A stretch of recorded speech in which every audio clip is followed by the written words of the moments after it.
Nonits on the rock track. Yeah. Tiwala ang puhunan pero minsan yan ang hunan na tulugi.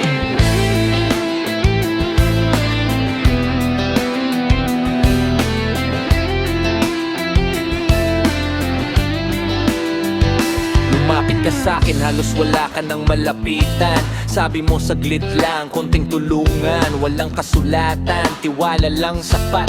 Kaibigan kita kaya di na nagtanong kung bakit.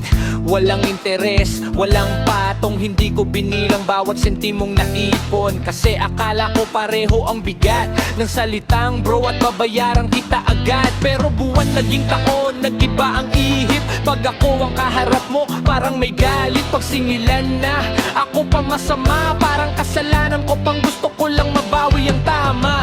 Di pera masakit sa dibdib, kundi respeto mong biglang napital at napunit. Nung ako na ang nagtanong kung kailan, bakit ako pa ang naging masama sa usapan?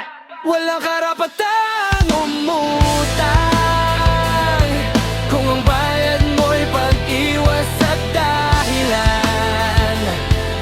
Ako pang masama pag naningilan.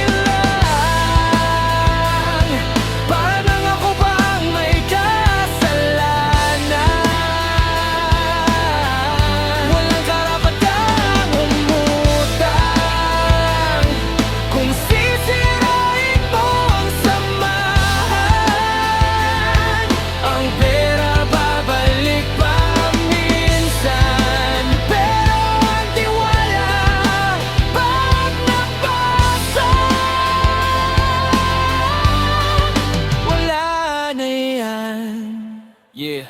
May bagong sapatos, may bagong tato, may pang-inom gabi-gabi, may pang-travel pa to. Pero pag ako na, laging bro, pasensya na. Ilang pasensya pa ba bago ka mahiya? Hindi ako ATM, hindi ako bangko. Kaibigan mo ko, hindi mo negosyo. Tinulungan kita nung ikaw ang nasa baba. Ngayon ako pa ang masama, hindi na tama. Signature line, kung wala kang balak magbayad ng upang, wala pa rin karapatang tumawag ng kaibigan.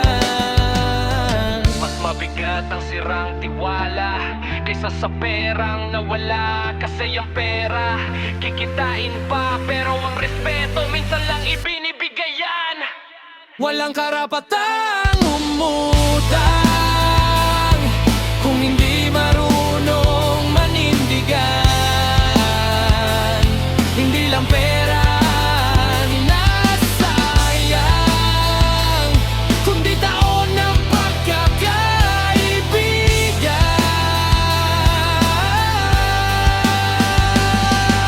Sa mawalan ng pera kaysa mawalan ng prinsipyo at hiya.